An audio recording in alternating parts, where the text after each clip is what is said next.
there you have it. That's the mac and cheese with chickpea pasta and cashew cheese. I'll provide a link in the description if you want to know the brand for the chickpea pasta I use, just because it's straight chickpeas. A lot of these other pasta brands always have something else in them. So if you want that or the nutritional yeast, I'll also have a link for the Instagram video, because I did one a little while ago that is just the cashew cheese. So if this video is maybe a little bit faster than you prefer, you can go ahead and follow that one. Also, I'm really trying to get to 100 subscribers. That way I can use the About This Much YouTube username. If you're not already following, please give me a follow.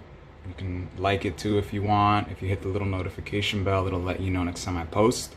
I plan to do more serious content. This was just a little fun thing with a friend of mine. So yeah, thanks.